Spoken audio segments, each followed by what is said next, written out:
Ya el año pasado, consecuencia de nuestra asamblea que definió cuáles son los temas de mayor preocupación en el análisis de la situación de nuestros países. Tuvimos una reunión que trabajó los temas vinculados a qué tipo de democracia vivimos en la región, y el día de hoy vamos a ayudar todos y todas a armar una agenda en relación a un marco en el que se ha dado en los últimos 20 o más años las políticas económicas, las políticas sociales y las relaciones en nuestros países, que no han podido o no han querido disminuir las desigualdades estructurales e históricas que tenemos. Y me refiero entonces a iniciar el conversatorio sobre cómo pensamos las alternativas al neoliberalismo. En nuestros análisis, cuando hablamos de nuestros países o de la región, nosotros señalamos como causa de muchos de los problemas que trabajamos cotidianamente a la existencia de este modelo. La pandemia, como es ya un lugar común en nuestro análisis también, ha puesto en evidencia que este modelo puede haber generado en muchos países un crecimiento económico, pero no necesariamente ha podido modificar las estructuras de dominio, de exclusión, de desigualdad en nuestros países. Entonces, nos propusimos conversar sobre esto y establecer una agenda. En cada reunión lo que hemos tratado es de que miembros de nuestras propias plataformas pudieran preparar documentos motivadores. Y yo quiero resaltar eso porque no son investigaciones, porque una investigación supone tiempo y equipo, y lo que queríamos más bien era tener documentos que todos manejáramos, que nos sea útil para la reflexión y que sea un punto de partida de la conversación que vamos a tener el día de hoy. Vamos entonces a pedirle a Nicolás Suteyú, que tiene un apellido bien complicado, ustedes lo tienen ahí en pantalla.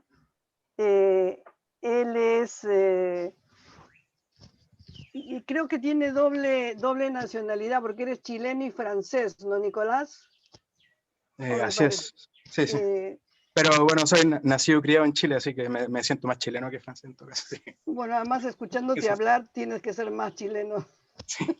Él es, tiene una licenciatura en Ciencias Políticas y Relaciones Internacionales por la Universidad Libre de Bruselas, y fue la titulación la tuvo con honores. Igualmente tiene una maestría en Planificación Urbana y Ordenamiento Territorial por la Universidad de Lovaina, donde se graduó también como honores.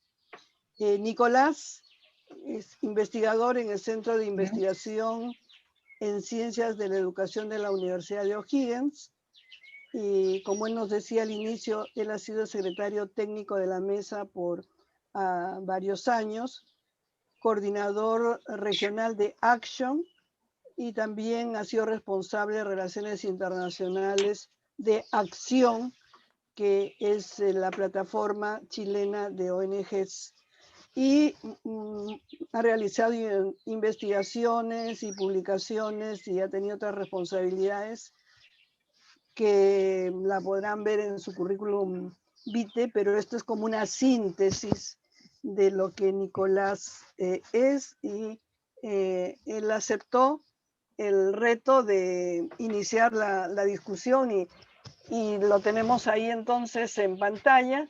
Y iniciamos entonces tu presentación. Ten tranquilidad porque el tiempo es importante, pero lo más importante es transmitir contenidos que nos permitan la discusión. Acaba de llegar José Ramón también, ya se presenta. Saludos compañeras a todos y a todas. Bienvenido José Ramón. Muchas gracias, Tina. También yo, saludos a todos. Hola Susana, bienvenida también. Gracias. Saludos Susana. Hola, ¿cómo estás, José Ramón? Qué lindo verlo al Nicolás, que está más flaco, ¿no? Sí, se ha cortado el pelo. Está guapo como siempre. Ay Dios, ahí ya me voy yo. Estos piropos están bien para empezar la tarde. Sí. Bueno, adelante. Bueno, vamos a grabar y vamos a tener una relatoría de esta reunión. Y cuando digo relatoría me refiero también a la parte, además de la presentación más rica, va a ser la intervención de cada uno de nosotros, que quedará registrado y ambas cosas se enviará a cada una de las plataformas. Entonces empezamos eso.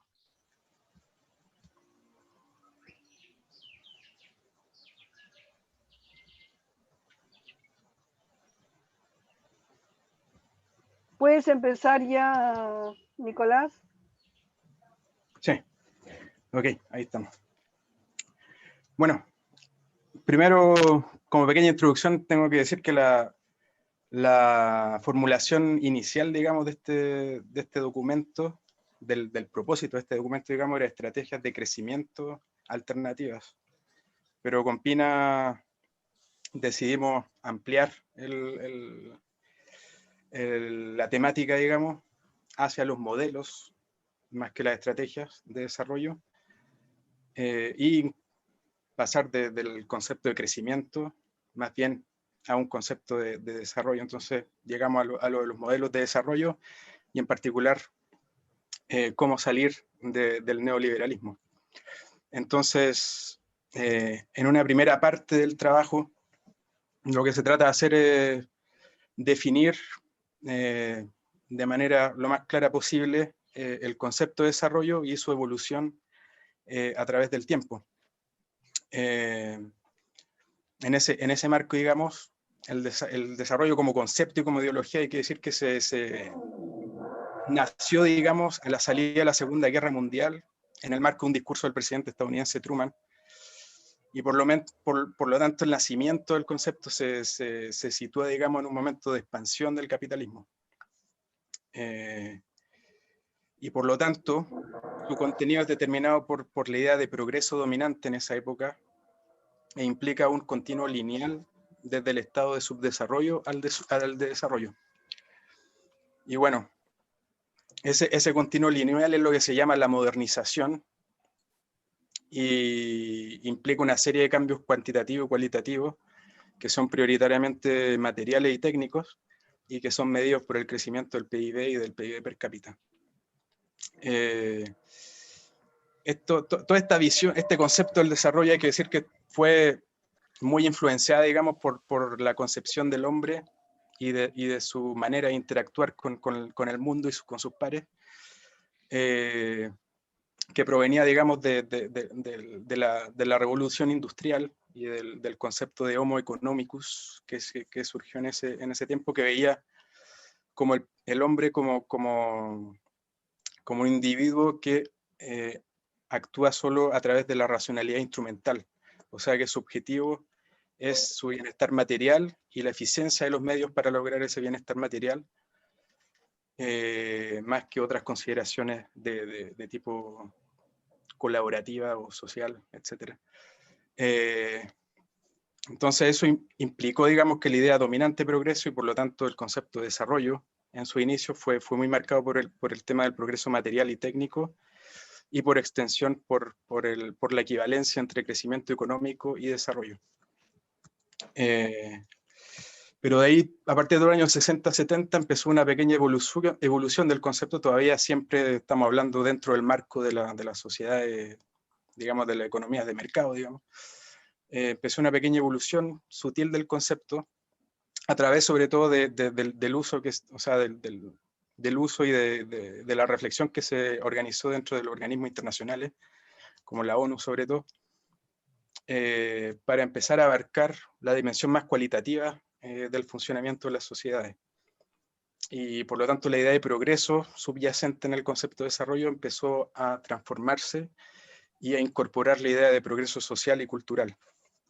Y así entonces como empieza a incluirse la dimensión social y la dimensión cultural, y a partir de los años 70-80 la dimensión medioambiental dentro del concepto de desarrollo, además de la dimensión económica y técnica que ya prevalecía, digamos. Entonces de esta manera se pudo establecer, digamos, cuáles son los elementos constitutivos principales del concepto de desarrollo, que son, por un lado, elementos de naturaleza principalmente económica, como son el crecimiento, la lógica de acumulación y la lógica de expansión de las actividades productivas. Elementos individuales y sociales, como son el principio de autonomía, principio de emancipación y de satisfacción de los derechos humanos básicos, y elementos técnicos, como es el tema de la infraestructura, de la expansión de la infraestructura y de la innovación. Entonces, así como se llegó a partir de los años 70, 80 y 90, sobre todo, a una concepción del desarrollo humano, digamos, y que se empezó a definir entonces como un conjunto de transformaciones institucionales, sociales, culturales y mentales que permiten instalar las condiciones necesarias para un crecimiento sostenido y sostenible, una disminución de las desigualdades, la preservación de culturas particulares y una relación simbiótica con el medio ambiente. Por lo tanto, la idea de progreso subyacente se empezó a asociar con una serie de transformaciones sociales cualitativas que retomaban, digamos, las ideas progresistas que habían surgido como contrapunto al liberalismo y al neoclasicismo de la revolución industrial. Y a partir de esta definición y de esta evolución de la idea de progreso, se empieza a poner en cuestión la separación completa que existía hasta ese momento entre ética y actividad económica, dominante en la concepción neoclásica del capitalismo. Se habrá sido una reflexión, un proceso de reflexión sobre la dimensión ética del desarrollo, cuyo principal centro, digamos, era la transformación de la concepción del hombre basada en la racionalidad instrumental autocentrada que prevalecía en el concepto de Homo economicus, y pasando a instalar una concepción de las relaciones humanas basada más en la racionalidad ética, según la cual el hombre, además de motivaciones materiales, es también motivado en sus interacciones por la simpatía, el compromiso y la cooperación. Y bueno, si uno lleva estos principios de racionalidad ética individual a nivel de una sociedad o del mundo, esto implica que la agregación de las interacciones entre éticas individuales puede crear una racionalidad ética colectiva que a su vez puede incidir sobre las elecciones y las preferencias de una sociedad y puede moldear objetivos sociales, sistemas económicos basados en valores comunes a través del debate público y de la deliberación democrática. Siempre la dimensión ética del desarrollo ha ido ligada también a valores democráticos, digamos. Y de cierta forma, entonces, esta racionalidad ética colectiva que se empieza a formar incide en la formulación de modelos y estrategias de desarrollo dentro de economías de mercado relativamente abiertas, que es donde se evoluciona el concepto, nace y evoluciona el concepto de desarrollo. Entonces, para distinguir un poco entre lo que son modelos y estrategias de desarrollo, podemos decir que un modelo de desarrollo corresponde a un esfuerzo deliberado de planificación de una política socioeconómica, en un sentido que puede ser más o menos amplio dependiendo del momento y de los actores en presencia y de las relaciones de fuerza entre los actores, que busca establecer los elementos estructurales necesarios para alcanzar objetivos de desarrollo a mediano y largo plazo. Y esto implica entonces una reflexión sobre la configuración de las relaciones entre las dimensiones económica, técnica, social y medioambiental del desarrollo. Por su parte, una estrategia de desarrollo corresponde más bien al conjunto de leyes y de políticas públicas implementadas por un gobierno durante un periodo de tiempo dado para alcanzar ciertos objetivos y en particular para la creación y distribución de oportunidades económicas.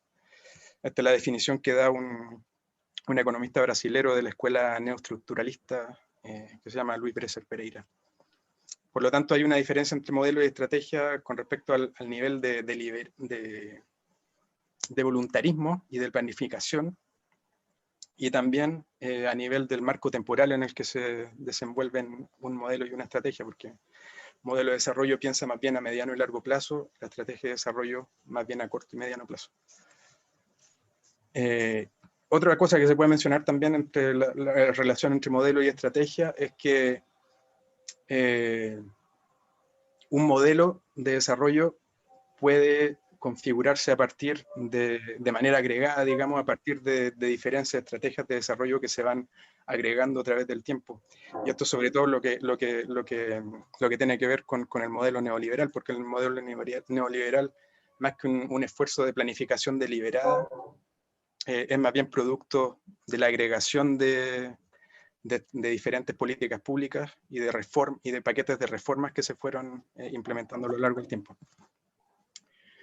Bueno, entonces, a nivel de los procesos de conformación de modelos y estrategias de desarrollo en nuestra región, hay que decir que cuando nació el concepto de desarrollo y de subdesarrollo, después de la Segunda Guerra Mundial, hubo un proceso de interpretación desde nuestra región de la teoría de la modernización, que surge de esta dialéctica entre desarrollo y subdesarrollo que se inició a partir de los años 50.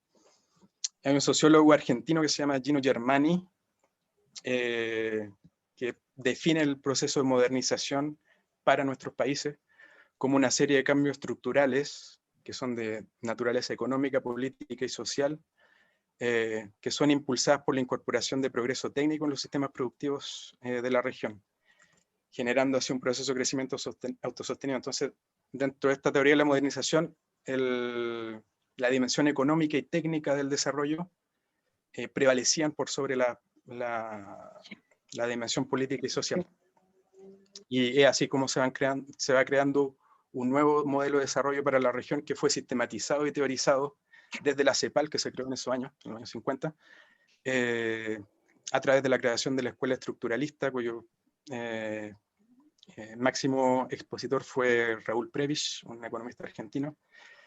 Esta teoría cuestiona los beneficios del libre mercado sobre la estructuración de la economía mundial y de las relaciones de dependencia y desigualdad que ésta genera entre los países del centro, que son los de la Europa Occidental y Estados Unidos, y los de la periferia, entre los cuales se cuenta América Latina y el Caribe. Uno de los conceptos principales de la teoría estructuralista es el de la heterogeneidad estructural, que es una de las principales consecuencias, digamos, de esta relación centro-periferia y de la desigualdad y dependencias que genera, porque la heterogeneidad estructural se caracteriza por la diferencia de capacidades que hay entre las unidades productivas que se insertan en la economía mundo y que buscan insertarse en la economía mundo, y las que no tienen las capacidades para insertarse en la economía mundo, y la desarticulación entre sectores que esta asimetría genera. Otro concepto importante de la teoría estructuralista es el de la especialización productiva, que implica que los fenómenos de dependencia de los países de la periferia y su voluntad de insertarse en la economía mundo lo lleva a especializarse productivamente, a generar procesos de desarrollo monoproductivos, a diferencia de la diversificación productiva. Y otra característica de las relaciones de dependencia entre centro y periferia es la vulnerabilidad que los países de la periferia tienen a los diferentes ciclos económicos que son dictados por la economía del centro. Y esto se manifiesta sobre todo en la exacerbada dependencia financiera de los países de la periferia. Entonces, a partir de este diagnóstico, digamos, la escuela estructuralista construye un modelo de desarrollo que ciertos elementos de industrialización ya existían desde los años 30 en Latinoamérica, pero a través de este modelo se sistematizó, digamos, y se expandió a lo largo y ancho de América Latina, un modelo que busca establecer un tipo de desarrollo endógeno a través de una industrialización dirigida por el Estado y basada en la sustitución de importaciones. acompañada de políticas proteccionistas y por la creación de un mercado regional. Bueno, para pasar rápidamente, hay mucho más detalle de eso en el documento, pero bueno, para pasar sobre los resultados de ese modelo, si bien se lograron niveles de crecimiento promedio de entre 5 y 6% entre los años 50 y los años 80, que fue el periodo donde se implementó este modelo de desarrollo, y se mejoraron las condiciones materiales del sector importante de la población, los avances en materia de bienes públicos fue segmentado, prioritariamente para las clases medias, que se formaron en esos tiempos, y por lo tanto relativamente débil, por lo que los efectos en la distribución del ingreso fueron poco significativos. Por otro lado, a nivel más económico, digamos, no se pudo superar la dependencia tecnológica y financiera con respecto a los países del centro, y al contrario, en los años 70 se exacerbó esa dependencia financiera con respecto a los países del centro, lo que creó un modelo de crecimiento poco sostenible basado en la fabricación de productos para las élites de los países latinoamericanos, basado en bienes intermedios y bienes de capital importados, o sea, en tecnologías y en bienes intermedios importados desde los países del centro o de otros países de la periferia. Y basado también en flujos de capital externo que, como dijo, son parte de esta dependencia financiera que tienen los países de la periferia. Durante los años 70 esto se exacerbó, como digo, porque hubo una crisis petrolera durante la cual los Estados Unidos cambiaron su política monetaria a una política monetaria expansionista. Por lo tanto, una proliferación de flujos de capital en ese momento que confluyeran a toda la economía y una parte de ello la economía de América Latina y el Caribe, y el gasto público se empezó a financiar a través de estos préstamos baratos que había en ese momento a través de la política expansionista de Estados Unidos. Pero cuando esta política expansionista empezó a crear fenómenos inflacionarios en Estados Unidos, a principios del año 80, la Reserva Federal, que es el Banco Central de Estados Unidos, cambió esta política monetaria hacia una política monetaria más de austeridad, digamos. Subieron las tasas de interés y por lo tanto se creó una crisis de la deuda para los países de América Latina. Fue en este marco, digamos, que empezó a instalarse, digamos, el modelo neoliberal en América Latina, a través justamente de la imposición por parte de las instituciones financieras internacionales de programas de ajuste estructural que consistían en paquetes de reforma que tenían dos dimensiones. Una era de austeridad fiscal, que buscaba reducir el rol impulsor del Estado en la economía, y por otro lado de liberalización económica, que buscaba reducir el rol regulador del Estado dentro de la economía. Por lo tanto, los objetivos de estos paquetes eran de recuperar la estabilidad macroeconómica a nivel de equilibrio del gasto público y de la balanza de pagos de los países, y de transformar la estructura productiva a través de la liberalización económica, reconfigurando el sistema productivo en función de la racionalidad económica y por lo tanto de las fuerzas del libre mercado. O sea que los factores de producción y los recursos eran asignados por el mercado y no por el Estado. Sin embargo, hay que distinguir en todo caso entre países, porque hubo una diferenciación regional en cuanto a intensidad y al alcance de las reformas, porque hubo un grupo de países entre los que se cuenta a mi país, Chile, que fue un proceso que se hizo durante una dictadura militar, Argentina también, y Bolivia y Perú, en las cuales se los califica como países de reformas pro mercado agresivas, digamos, en el sentido en que atacaron los paquetes de reformas a través de estas dos dimensiones, austeridad fiscal y liberalización económica, de manera simultánea. Mientras que en otros países se hicieron reformas de manera más moderada, digamos, como en Brasil, México, Costa Rica y Colombia. En algunos primeros se liberalizó el mercado y se mantuvo cierto nivel de gasto fiscal. En otras se redujo el gasto fiscal, pero se mantuvo ciertos niveles de de control de la economía por parte del Estado. Sin embargo, hubo una convergencia en las reformas neoliberales, en la intensidad de las reformas neoliberales, en el primer lustro de los 90. Bueno, a través de la racionalidad económica de las fuerzas de mercado que implicó este modelo, se empezó a configurar un modelo cuyo principal principio organizador era el de las ventajas comparativas estáticas, basada en la riqueza de recursos naturales de la región. Aunque durante los 80 y 90 esto fue un poco más moderado, digamos, porque se trató de una fase en la que el ciclo de precio de materias primas fue relativamente bajo o moderado, entonces eso no incitó, digamos, a que las fuerzas de mercado se virtieran totalmente en el desarrollo de la extracción de materias primas, digamos. Pero cuando el superciclo de precios iniciado a principios de los 2000 llegó, digamos, la producción de materias primas se disparó, digamos, y llegando a pasar el 60% de las exportaciones. Pero bueno, durante los años 80 y 90, a nivel social, digamos, hay que decir que la incidencia de la pobreza aumentó de un 40 a un 48%, conoció un leve descenso en los años 90, pero sí lo que se mantuvo constante durante los 80 y 90 fue un incremento importante en las desigualdades, y esto demuestra, por supuesto, la preponderancia de la dimensión económica dentro del modelo neoliberal.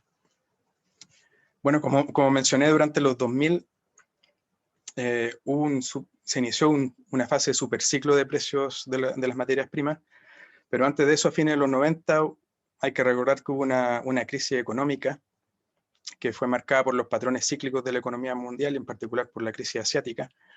Y fue en ese contexto, digamos, que se inició un desgaste del neoliberalismo con procesos de inestabilidad macroeconómica en muchos países, un crecimiento débil, concentración del ingreso, que fue, como les digo, algo que se mantuvo constante durante los 80 y 90, y un nuevo aumento en los niveles de pobreza. Y entonces esto coincidió también con nuevos procesos a nivel político, porque se registraron victorias de sectores progresistas o socialdemócratas en muchos países de la región.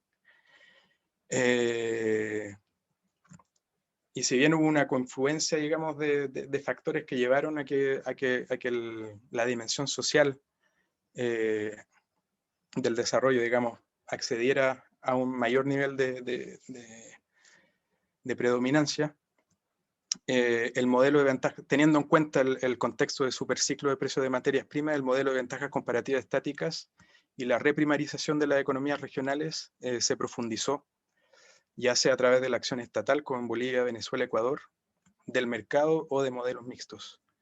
En todos estos modelos se mantuvo, digamos, el principio organizador de las ventajas comparativas estáticas dentro de los modelos. Por lo tanto, este superciclo de precios se caracterizó por niveles altos de crecimiento económico, y estuvo acompañado por un establecimiento de sistemas redistributivos de mayor alcance. Además de los sistemas de transferencias monetarias, en este periodo se conocieron avances en salud, a través de mayor equidad en el acceso y ampliación de la cobertura, en el ámbito laboral, a través de mejor calidad del empleo, regulaciones sectoriales, mejoras salariales, mejora en la negociación colectiva también, que son obviamente procesos interdependientes. Pero como todos sabemos, a partir del principio de la década del 10, la crisis del Atlántico Norte, que tuvo diferentes fases, digamos, produjo una desaceleración de la economía mundial y por extensión de la economía china, lo que significó una reducción en la demanda de los metales y los productos agrícolas, y a partir de 2014 también una baja en la demanda del petróleo. Esto produjo que el superciclo de precios llegó hasta ahí, digamos, y con esto también el periodo de bonanza y de expansión del gasto público en materia social.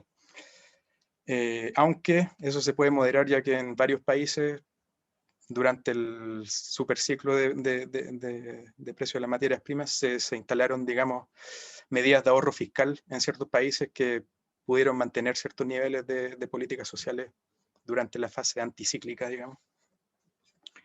Pero de todas maneras la CEPAL dice que el periodo 2014-2020 sería de todas maneras el de menor crecimiento para las economías de América Latina y el Caribe en las últimas 7 décadas, o sea, desde justamente después de la Segunda Guerra Mundial. Y entonces en este escenario que la región recibiría la pandemia el año pasado, con recursos públicos reducidos por un lado, pero de manera paradojal con una relegitimación de la intervención del Estado para proteger y reactivar el sistema productivo por un lado, y en la provisión de bienes públicos por el otro. Así que bueno, ese es el contexto que todavía falta, digamos, por desarrollar y por realmente tener todos los elementos para el análisis y para la proyección, digamos, de cómo se puede salir del momento actual. Pero por razones de espacio lo dejamos hasta ahí el análisis. Después de entonces este repaso histórico y conceptual, el documento base se aboca en explorar ciertos modelos alternativos que han salido de la región, como el neoestructuralismo, el buen vivir, y otro que de cierta manera salió de la región también, que es el desarrollo, o sea, la Agenda 2030 sobre desarrollo sostenible. Con respecto al neoestructuralismo, se puede decir que más que de un modelo aplicado, se trata de un modelo teórico y que corresponde a una reformulación de la teoría estructuralista. Retoma la teoría estructuralista en el sentido que comparte el diagnóstico sobre las asimetrías que la dialéctica centro-periferia de la economía mundial tiene sobre las estructuras productivas de la región, y comparte también la constatación de que todos los economistas neoestructuralistas comparten, digamos, la constatación de que el estructuralismo original no integró una teoría macroeconómica sólida para intentar subsanar esa asimetría.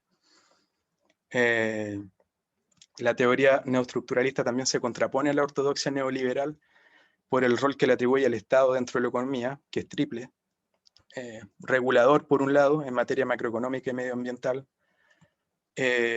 impulsor en materia de política industrial, sobre todo con respecto a la mayor intensidad tecnológica, la introducción de mayor intensidad tecnológica y encadenamientos productivos, y redistribuidor en materia social. Todas variables que no pueden ser dejadas en manos del mercado, según esta teoría.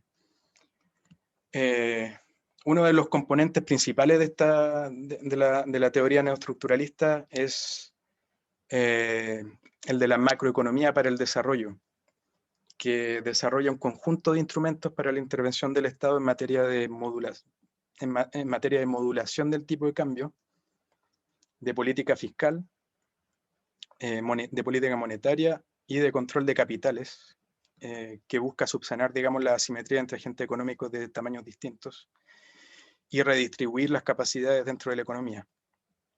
Y busca también restablecer el objetivo de pleno empleo como uno de los objetivos de los bancos centrales. Otro de las dimensiones de la teoría neoestructuralista también es la conceptualización de una integración regional basada en la cooperación y en la complementariedad en la conformación de un mercado regional, ya que según esta teoría la inserción de los mercados, de la economía periférica latinoamericana dentro de la economía mundo pasa primero por una consolidación de los intercambios a nivel regional. Y bueno, todo esto confluye en que la teoría neoestructuralista de cierta manera busca reintroducir, digamos, la dimensión ética del desarrollo al poner la economía al servicio de objetivos sociales y medioambientales. Por otro lado, otro de los modelos, por así decir, que se ha proyectado desde la región, el del buen vivir o el vivir bien, que en realidad originalmente es un modelo cultural que proviene de la cosmología andina, como todos sabemos, pero que ha sido objeto de teorización académica y de adaptaciones político-normativas. En tanto modelo cultural, se trata de una configuración específica que intenta interpretar la relación e interdependencia entre el ser humano y su entorno social y físico, y por lo tanto se contrapone a la idea de progreso material lineal del mundo occidental. Dentro de la teoría del buen vivir, eso sí, hay diferentes tipos de interpretaciones, tanto a nivel de discurso como de praxis política. Una de ellas es el principio de identidad, que tiene que ver con la vida en armonía con uno mismo, que es sobre todo la dimensión del buen vivir que es priorizada por movimientos indigenistas. También está el principio de equidad, que es la dimensión del buen vivir que es priorizada, digamos, por los sectores progresistas y que ha sido objeto de traducciones político-normativas, en particular con respecto al modelo comunitario andino o socialismo del siglo XXI, como se le llama. Y la otra dimensión es ecológica, postdesarrollista, o postcapitalista, que prioriza la sustentabilidad en las interacciones hombre-naturaleza y la desmercantilización de la interacción entre hombre y naturaleza. Pero bueno, para concentrarnos específicamente en la dimensión que tuvo efectivamente mayor aplicación a nivel político, que es la de equidad, dentro de estos modelos se priorizó efectivamente la equidad, pero a través de la redistribución de los recursos derivados de las industrias extractivas nacionalizadas. Si bien dentro de la teoría política del socialismo comunitario andino, esto se trata de una fase transitoria en la que los recursos del extractivismo son transferidos a los segmentos tradicionales, que son compuestos por las organizaciones comunitarias basadas en economía social y solidaria, con el objetivo de densificar el tejido de pequeños productores y convertirlo en la base de un sistema productivo principalmente endógeno.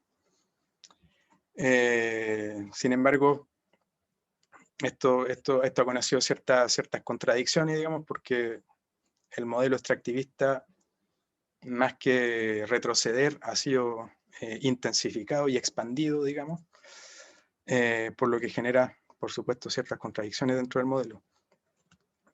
Para concentrarnos específicamente en el caso de Bolivia, si bien efectivamente existieron avances en materia de distribución del ingreso y de reducción de la pobreza, aún queda abierta la pregunta sobre el tema de la dependencia del extractivismo, la duración de la fase de transición y los efectos de la transformación en el sistema productivo, además de todas las consideraciones que se pueden tener sobre la calidad de los procesos políticos, la conformación, digamos, del Bolívar como Estado plurinacional, etcétera, etcétera.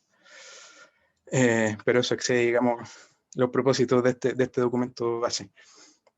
El otro modelo que podemos considerar, digamos, es el del desarrollo sostenible de la Agenda 2030. El desarrollo sostenible es un concepto que viene desde los años 70-80, pero la Agenda 2030, hay que decir que dentro de los procesos de la ONU tuvo una impulsión desde América Latina, porque fueron sobre todo las diplomacias colombiana y guatemalteca, y creo que también peruana, que en su momento, durante la conferencia Río +20, impulsaron, digamos, la recreación de objetivos de desarrollo, siguiendo el modelo de la ODM, pero expandiéndolo, digamos, para poder abarcar el desarrollo sostenible en todas sus dimensiones. Entonces la Agenda 2030 se puede considerar como un modelo de desarrollo alternativo al neoliberalismo, digamos, en la medida en que se trata de una cierta narrativa que busca concretizar el concepto de desarrollo sostenible en las representaciones mentales de los actores políticos y sociales, y por otro lado, intenta establecer una hoja de ruta de referencia, digamos, sobre la praxis del desarrollo sostenible en el marco de la formulación de políticas públicas. A un nivel más teórico, digamos, el concepto de desarrollo sostenible se distingue del modelo neoliberal por la importancia que le atribuye a elementos estructurales sustantivos como los equilibrios entre dimensiones del desarrollo, equilibrio entre la dimensión social, medioambiental y económica, la interdependencia horizontal y verticales que pone en relieve. La interdependencia horizontal hace referencia a la solidaridad intrageneracional, mientras que la interdependencia vertical hace referencia a la solidaridad intergeneracional. además de las implicancias que esto tiene para el rol del Estado en materia de garantización de derechos y de regulación de las actividades productivas. Dicho, el concepto de desarrollo sostenible también tiene una dimensión política, digamos, en el sentido de que implica ciertas normas procedimentales en los procesos de toma de decisión, en particular la participación ciudadana, el acceso a la información, el respeto de las libertades fundamentales, todas normas que buscan en realidad equilibrar las relaciones de poder dentro de las sociedades y pasar a lógicas multiactor, más que estadocéntricas. Sin embargo, el concepto de desarrollo sostenible no es unívoco, digamos, y existe un margen para la interpretación, digamos, más o menos progresista según el actor que busque aplicar el concepto y la Agenda 2030 en específico. Por ejemplo, para los sectores privados y los gobiernos de derecha, el desarrollo sostenible va a ser más bien, el impulsor del desarrollo sostenible va a ser más bien la dimensión económica y las lógicas de mercado, por sobre las consideraciones de orden social y medioambiental. Pero desde la sociedad civil, la interpretación que se busca, digamos, instalar de manera prioritaria, digamos, es la dimensión normativa del desarrollo sostenible, a través de la cual se establece una idea de progreso social en base a un enfoque de derechos para la provisión de bienes sociales y la consideración de la solidaridad intergeneracional como ejes, digamos, del modelo. Bueno, entonces, a partir de todo este itinerario conceptual, histórico y de exploración de ciertos modelos alternativos que han existido, de la formulación de procesos alternativos que han existido, pudimos ir estableciendo algunos puntos de entrada y algunos principios, digamos, para tanto a nivel de proceso como de contenido, para la construcción de un nuevo modelo de desarrollo, que es el objetivo prioritario, digamos, de este documento. O por lo menos de establecer ciertas pistas de reflexión al respecto. ¿Sí, dime, Pina? Por razones de tiempo, yo te diría que si puedes plantear los grandes títulos de esta parte. Como tú dices, la más importante, pero estamos escasos ya de tiempo. Bueno, sí. No, primero, a nivel de proceso, lo esencial es para una sociedad es definir el tipo de desarrollo que busca alcanzar a través de la construcción de un modelo de desarrollo. Y eso implica tomar en consideración la conjunción de transformaciones cualitativas y cuantitativas que un proceso de desarrollo implica a nivel económico, productivo, pero también social, a nivel de la organización social, las transformaciones culturales y valóricas y las estructuras políticas y de poder. Todo esto hace parte, digamos, del proceso de desarrollo. Y esta definición, que es más bien funcional, digamos, del desarrollo, tiene que ser complementada por una caracterización de la naturaleza cualitativa de estas transformaciones. Porque a través de esa definición cualitativa que se introduce la dimensión ética del desarrollo. Entonces, en cuanto a la organización socioeconómica, habría que tener en consideración el conjunto de derechos a garantizar, los bienes públicos a construir y las estructuras productivas a configurar en función de los objetivos sociales y medioambientales a cumplir. Y también en cuanto a la naturaleza de la interacción entre sociedad y medio ambiente, pasando de interacciones basadas en la instrumentalización a interacciones basadas en el uso razonado y la protección. También a partir de esto es necesaria una construcción de un consenso democrático basado en la dimensión ética del desarrollo para propiciar el cambio cultural y de valores al interior de las sociedades. Y en cuanto a la elevación del nivel de vida de las personas, este tiene que hacerse considerando desde una perspectiva multidimensional la idea de progreso social a través de la garantización de derechos por parte del Estado, y esto abarcando el conjunto de derechos económicos, sociales, culturales, políticos y medioambientales. Bueno, con respecto a los valores que responden a cada uno de los ejes estructurales, digamos, del modelo, ahí, bueno, está el principio de planificación, de colaboración, de innovación, para lo que refiere al modo de producción, pero con respecto al contrato social y al modo de integración social, Ahí los valores principales son los de dignidad, igualdad de derechos, justicia redistributiva y solidaridad intergeneracional. Porque estos son los valores que van a ayudar a realmente construir una estructura productiva y social más integrada, digamos.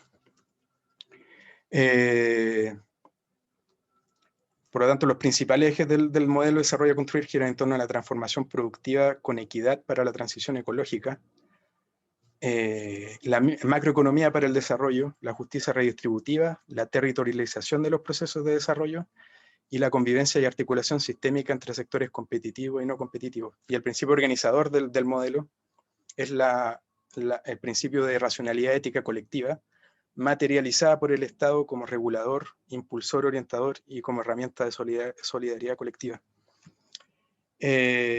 Bueno, vamos a ir más rápidamente con respecto a la transformación productiva con equidad para la transición ecológica. Ahí retomamos un poco ciertos elementos de la teoría neoestructuralista con respecto a, primero, a la redistribución de oportunidades y de capacidades productivas dentro de la sociedad, tanto a través de políticas macroeconómicas activas del Estado, como también a través de políticas de innovación y de educación más proactivas para tratar de cambiar la estructura productiva, pasar desde sociedades monoproductoras, extractivistas, a sociedades que tienen una estructura productiva con mayores niveles de valor agregado y con menor intensidad a nivel de la utilización de recursos naturales.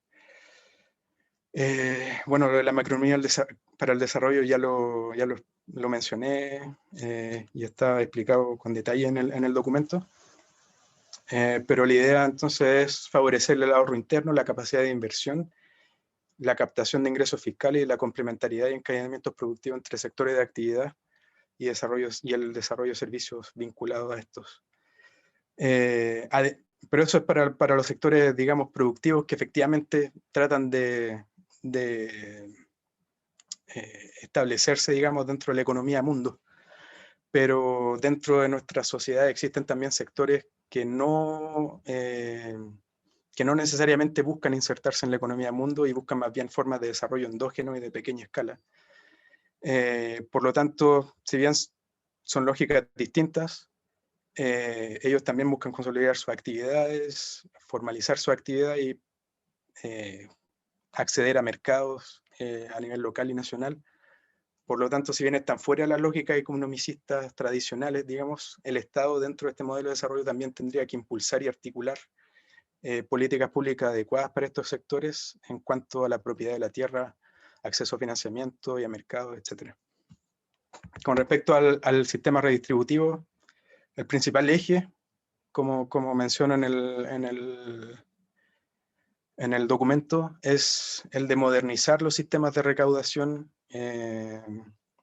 fiscal en nuestros países, porque ahí muestro un gráfico, digamos, donde se comprueba, digamos, que las tasas de recaudación en la región son entre 2 y 5 veces menores a las tasas nominales en lo que respecta, digamos, a la tributación de las empresas. Entonces ahí hay un margen, a través de la modernización de los sistemas de recaudación, hay un margen importante, digamos, para poder aumentar los ingresos fiscales, justamente para poder instalar un sistema redistributivo universal, digamos, que permita la provisión de bienes públicos de calidad en salud, educación, vivienda, pensiones, evitar la segmentación, digamos, y en el caso particular de la educación también tratar de universalizar la educación de calidad, digamos, y en particular ligada a lo que es la transformación productiva de la estructura del sistema productivo. En lo que respecta a las políticas sociales, digamos, más focalizadas, ahí los referentes principales son los marcos regulatorios y las obligaciones asumidas por los países con respecto a los tratados de derechos humanos, el principio de universalización de las políticas sociales, con el fin de garantizar bienes necesarios para la subsistencia de las personas y implementar políticas fiscales diferenciadas para estos sectores, incluir el enfoque de género y revalorizar las tareas de cuidado realizadas en la mayoría por mujeres, y como a nivel de proceso, estas políticas sociales tienen que tener un enfoque territorial y participativo en su formulación. Otro eje estructural, digamos, del modelo es la dimensión territorial de los procesos de desarrollo. También políticas sociales, pero también con respecto a los procesos de desarrollo socioeconómico, porque el territorio tiene que ser considerado como el eje y el soporte de los procesos de desarrollo multidimensionales, constituyéndose el territorio en la base del desarrollo a través de sus diferentes componentes, como son el componente natural, cultural, social y económico, y la manera en que se busca combinar y transformar estos componentes en una perspectiva de equidad y de transición ecológica a través de las políticas públicas. Por lo tanto, es necesario una conjunción de políticas públicas de apoyo y de articulación proactiva entre sectores de actividad a nivel de los territorios y entre territorios. Y en lo que respecta a los sectores no competitivos, digamos, el Estado descentralizado juega un rol clave en el apoyo a la estructura de economía social y solidaria a pequeña escala, la agricultura familiar y todas las actividades basadas en la regeneración, e impulsar la redistribución de las capacidades productivas dentro de este sector, o sea, ayuda financiera, acceso a tierras y recursos hídricos, infraestructura, etc. Y bueno, el modelo también tiene una dimensión regional y global que hay que desarrollar un poco más, que tiene que ver con reactivar un poco los procesos de integración regional, pero más bien los postliberales, los que no solo incluían la promoción de los intercambios comerciales, sino que también una agenda de integración positiva con respecto a coordinación de políticas macroeconómicas, industriales, comerciales, construcción de infraestructura sustentable y construcción de instituciones comunes que busquen una mayor armonización y colaboración en los procesos de transformación. Y esto también permitiría a la región actuar de una sola voz, digamos, dentro de los procesos globales que buscan reparar la desigualdad y las asimetrías de poder y de recursos a nivel de la economía globalizada, digamos, como son los procesos sobre armonización y justicia fiscal internacional, la reforma de los IFIs y la cooperación y la reforma de la cooperación internacional también, etc. Así que en honor al tiempo lo vamos a dejar ahí. Disculpen por lo largo. Muchas gracias, Nicolás. Yo creo que si hubiera manera, todos aplaudiríamos tu presentación. Puede parecer un texto largo, pero creo que el camino que Nicolás sugirió y que trabajamos de común acuerdo con la Secretaría de la Mesa es hacer este recuento histórico, que es muy, muy importante, y llegar a ver qué tan maduras están las propuestas alternativas al neoliberalismo, al capitalismo en su expresión actual, que es el de expresión neoliberal y que está en crisis, y que hoy en día están, digamos, en propuesta y hasta en pugna, no solamente dimensiones económicas, sino más integrales de lo que se puede entender como desarrollo. Nicolás, realmente te felicito y creo que tu presentación ha significado un esfuerzo de recorrido bibliográfico muy fuerte y creo que nos va a ayudar muchísimo a la reflexión, no solamente de hoy día, sino a la que continuemos más adelante. Muchas gracias, de verdad. Sí. Estamos muchas gracias. Gracias a ustedes por la confianza. Muy buena presentación. Y bueno, también hay que puntualizar que es un documento abierto, digamos, porque solamente es el inicio de un proceso, digamos, como lo dije. Sí, esa era la idea. Se puede ir precisando y modulando y adaptando, digamos, las diferentes realidades nacionales, digo yo. Y creo que de alguna manera muchos nos sentimos identificados con varios de los temas que tú has planteado. Nosotros pedimos a los compañeros de la Tindad que pudieran hacer un comentario al texto de Nicolás. Lo iba a hacer Pablo Iturralde, pero lamentablemente murió la abuela y lo por eso estaba en el programa, lo menciono así, y va a hacer ese comentario Jonathan Baez. No lo he visto a Jonathan, pero dice que está. Jonathan Baez. Jonathan, ¿estás, por favor? No, sí está, porque me ha puesto... Ah, ahí está Jonathan. Ok. Mira, entre jóvenes aquí, otra generación van a poder intercambiar. Jonathan es economista ecuatoriano por la Universidad Central de Ecuador. Tiene una maestría en sociología por Flaxo y coordinador de la Unidad de Análisis y Estudio de Coyuntura del Instituto de Investigación de Ciencias Económicas de la UCE, que es la Universidad Central del Ecuador. Uno de los temas que él ha trabajado en estos años son los temas de las desigualdades. Y como Nicolás tiene un currículo muy extenso que no lo voy a exponer por razones de tiempo. Entonces, no sé si 10 o 15 minutos, Jonathan, tú puedes hacer comentarios, aportes, preguntas y después entramos todos a hacer preguntas y a comentar y aportar. Tienes la palabra, por favor. Muchas gracias. ¿Me logran escuchar bien? Sí. Sí, te escuchamos. Muchísimas gracias, colegas, a Pina también por la invitación a CEDES. Un poco me presento. Yo colaboré bastante en el Centro de Derechos Económicos y Sociales y todavía me encuentro como investigador adjunto y ahora pues también trabajo en la Universidad Central del Ecuador.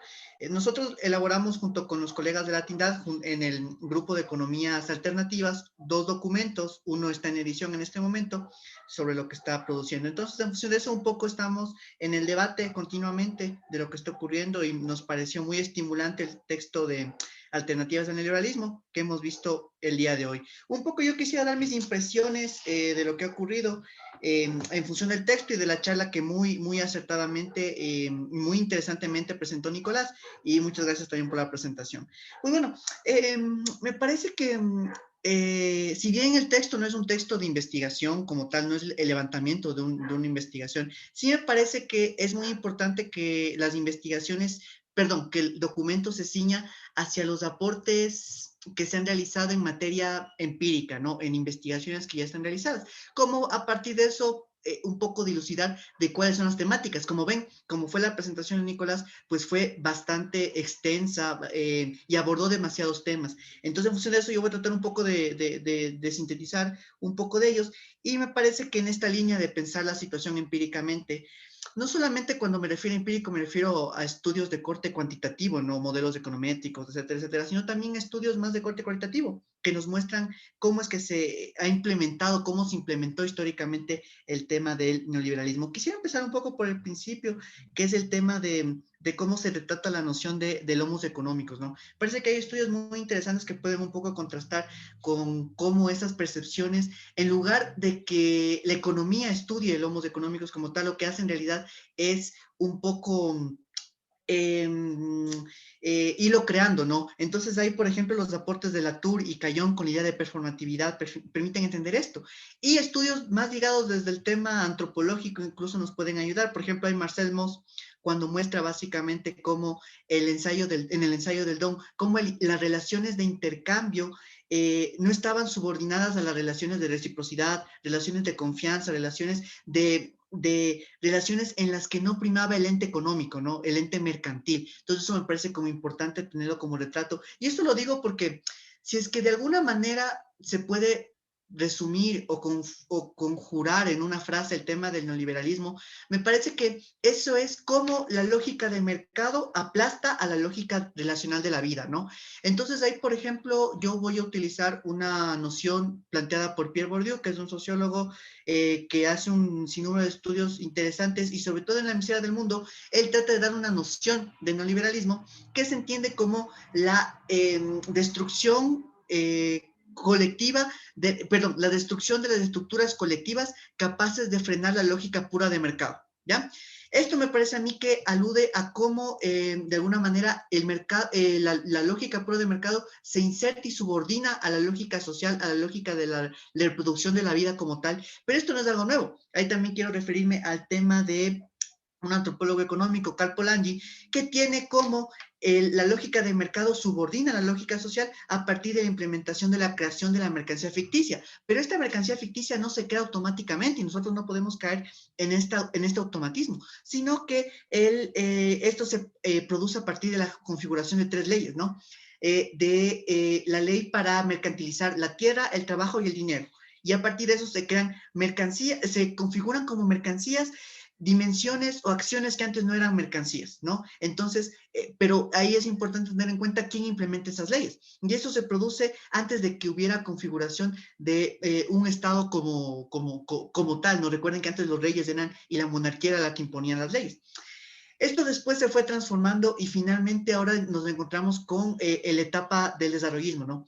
Aquí lo clave a lo que me refiero anterior, es que el despliegue de esta imposición del mercado no pasa automáticamente, sino pasa por un despliegue de actores y de estrategias que van moviendo esto de aquí. En ese sentido, también quisiera mencionar cómo pueden decir que el neoliberalismo se implanta en el 73, cuando Chile finalmente tiene una dictadura, pero esto se empieza a gestar antes, en universidades y colegios sí, pero todavía se empieza a gestar antes. Es así que François Denord, en una investigación sobre los orígenes del neoliberalismo en Francia, establece que esto se produce a partir de 1938 con el coloquio Walter Lippmann. Ahí un autor que ustedes no van a conocer porque ni siquiera yo lo conocía, a partir de implementar una serie de estudios, de fijaciones, finalmente lo que termina creando es un centro en el que se configura una nueva noción de neoliberalismo, ¿no? Es Louis Rougier, que establece el Centro Internacional de Estudios para la Renovación del Liberalismo. Entonces, se empieza a gestar el neoliberalismo, pues básicamente a partir de los estudios, y después llega a la Escuela de Chicago en el año 1950 junto con autores economistas que a partir de valerse de financiamientos como fue USAID y de interconexiones con la Universidad Católica Santiago de Chile, en un libro que retrata eso, de Sade Gard, a partir de entender cómo es que hay una lucha por la internacionalización del poder. Y en ese sentido, ahí van a introducir estudios de corte más prosopográfico, es decir, de trayectorias de vida, de autores, de economistas, de abogados, etcétera, etcétera, y también de Prebisch, que es un elemento que topa fuertemente el estudio de Nicolás, ¿no? Donde el tema de diversificación productiva se vuelve el eje central. Hay que recordar que Prebisch, pues, su trayectoria de vida empieza con el presidente Uriburu en Argentina, un gobierno de corte conservador, y después se inserta en la CEPAL, un poco distanciándose de lo que pasó con el ascenso del gobierno peronista en 1946. Cuando Perón sale en 1955 por un golpe militar, finalmente ahí nuevamente Prebisch se inserta. Así que puede entenderse como CEPAL una disputa, me parece a mí que heterogénea, porque si ustedes se ponen a pensar, esa Universidad de Chile fue el contrapeso, la CEPAL está en Chile, un contrapeso de lo que la actitud cepalina con la industrialización por sustitución de importaciones quería establecer. El gran meollo en teorías del desarrollo siempre fue este, ¿no? ¿Cómo nos industrializamos? Pues tenemos que recurrir a una matriz primaria exportadora más amplia, porque ¿de dónde obtenemos las divisas para tener esos recursos? Entonces me parece que entender ese despliegue de condiciones es sumamente importante para ver cómo el neoliberalismo se va implantando. Después ustedes pueden tener en Estados Unidos como el gobierno de Reagan, que llega en el 79, 81, después con Thatcher, finalmente termina en esa posición, pero no es sino a partir de un desarme de la política fiscal que se logra entrar en ese momento. Y ahí hay una reunión clave entre el vicepresidente Dick Cheney, entre un economista llamado apellidado Laffer y un periodista.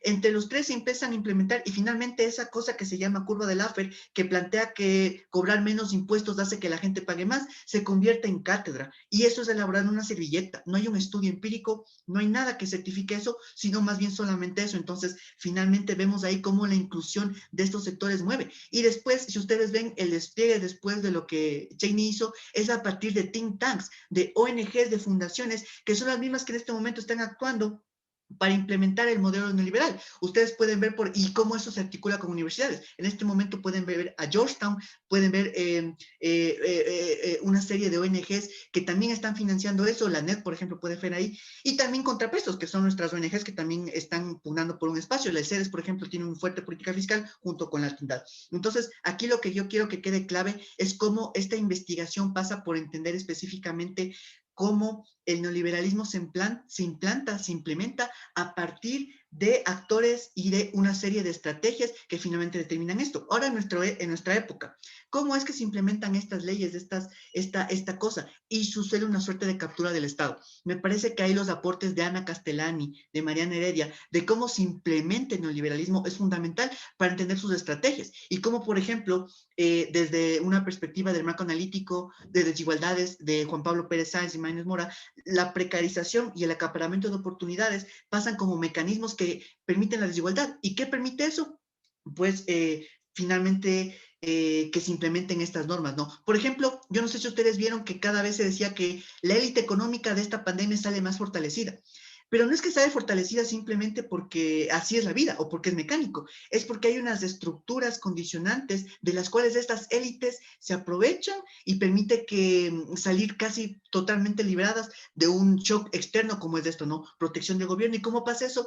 Por una captura empresarial, una captura del Estado. Y eso nos vuelve a reflexionar sobre el tema de cómo es que cómo las políticas públicas se van implantando. Entonces, por ejemplo, ustedes pueden ver lo que pasó con Macri, donde un estudio empírico permite ver cómo los gerentes finalmente fueron los que se establecieron dentro de puestos de decisión de política pública y eso financió finalmente a entes privados en lugar de unas grandes mayorías, ¿no? Entonces, me parece que eso también se implementó en Ecuador, ustedes lo pueden ver con Moreno, ahí tenemos varios estudios de eso, y finalmente me parece que eso permite un poco comprender cómo es que se van implementando. Entonces, en Estados Unidos, por ejemplo, uno puede decir lo que pasa con Biden. ¿Es un cambio o no es un cambio? Me parece que acudir a quién dirige la dinámica económica es fundamental. Ahí quiero tomar el tema de Alan Greenspan como presidente de la Reserva Federal de 1987 a 2006. Miren cómo en todo eso en todo su periodo se fraguó toda la crisis financiera de 2008. Y superó gobierno, superó todo. Bernanke también 2006-2014 y en este momento Jerome Powell, que ustedes pueden decir, veamos un cambio en el gobierno de Biden en la temática económica, pues George Powell es presidente de la Reserva Federal con Trump y sigue siendo con Biden, entonces un cambio pues va a ser muy complicado. Lo mismo que ocurrió con Obama, ¿no? Bernanke fue presidente con George Bush, así como lo fue con Obama, entonces me parece que es muy pertinente tener en cuenta eso. Y eso me lleva a pensar el tema de instituciones. Acemoglu es un economista que ha hablado de cómo las instituciones en este momento manejan la economía y ese es un factor causal de cómo las desigualdades se disparan. Entonces el momento progresista pasa por un cambio de las instituciones y quién ocupa esas posiciones, ¿no? Y ya para un poco ir finalizando porque se me está terminando el tiempo, me parece que el documento es muy interesante, me parece que necesita más aportes empíricos, pero un punto fundamental y ausente tiene que ver con el tema de fuga de capitales, que me parece que también se anuda a lo que ocurre con la situación de las economías alternativas. Un estudio muy interesante de Demian Panigo y permite ver cómo pone en disputa el tema de que el principal problema de América Latina tiene que ver con lo que ocurre con el tema de la matriz productiva o la acumulación primaria exportador. Y me parece que ahí es fundamental porque si bien por importaciones tenemos fuga de capitales, la fuga de capitales que establecen actores a partir de paraísos fiscales y a partir de otros flujos financieros ilícitos más, determina esta salida de divisas que los países necesitan para funcionar. Y me parece ahí que es un punto fundamental a tomar en cuenta. Me parece que en el tema primario exportador, pues el punto de cómo la renta nacional finalmente está en disputa, alude a más el tema del vaivén del ciclo de materias primas, porque si ustedes tienen un ciclo de materias primas donde no se cae renta petrolera, finalmente no sirve de nada. Y esa soberanía de renta petrolera es un momento de política pública que alude al tema institucional. El FMI trató de hacer un estudio para desestimar que Bolivia mejoró o disminuyó su desigualdad debido a que fue un ciclo de materias primas. Y a pesar de todos sus estudios, finalmente se demostró que 2/3 de la disminución de la desigualdad se establece por política pública y no por el aumento de precios de materias primas. Pero ojo, ahí también están equivocados porque el aumento de precios de materias primas no tiene sentido si es que no hay una renta petrolera ahí. Por eso, nuevamente, Renta petrolera permite que en lugar de expandir la frontera petrolera, minera, etcétera, etcétera, que ojo que según los estudios que hemos nosotros observado, minería es totalmente nociva y es algo que debe impedirse por todos los medios. En el tema petrolero, pues hay que ver cuáles son las condiciones. Finalmente, permite, en lugar de que se tenga que explotar 3 bloques, se explotan 2, porque tenemos una renta petrolera mayor. Y eso me parece a mí que es muy importante entenderlo. Aquí en el Ecuador se formuló a partir de la ley 42, que se estableció pues antes de la llegada de gobiernos progresistas y que finalmente fue aprovechada después. A tal punto, miren ustedes que la exportación de petróleo pasa de un 20% de ser nacional a un 75%, y eso finalmente deja recursos y permite que la redistribución tenga lugar. Nuevamente el Estado se pone en disputa, y ahí me parece que los estudios de Scopus son muy interesantes, que analiza las revoluciones rusa, francesa y china para comprender cómo en esos momentos, más que un cambio de estructura de clases, hubo un cambio del Estado. Nuevamente el Estado me parece que ahí nuevamente aparece siempre permanente para ver cómo se transforman las relaciones, cómo se transforman los pesos, los contrapesos, y nuevamente ahí la inclusión del Estado también me parece que es algún elemento que hay que tomar en cuenta. Finalmente este estudio de Demian Panigo lo que establece es encontrar cómo, a pesar de que aumenta el índice de tecnología en América Latina, finalmente la desigualdad sigue aumentando. Entonces, ¿qué está pasando ahí? Nuevamente, una estrategia de cambio de matriz productiva no tiene sentido si es que sigue habiendo concentración y monopolios, oligopolios en las economías. Finalmente estamos dando estamos cambiando la matriz, pero finalmente eso no repercute en un beneficio a las sociedades en términos de desigualdad. Me parece que un poco eso dilucida qué es lo que está ocurriendo en los países de acá de América Latina. Finalmente decirles que si bien la apuesta de los gobiernos progresistas fue interesante, se comenzó a hablar de post-neoliberalismo. De aquí en el Ecuador, pues vimos que un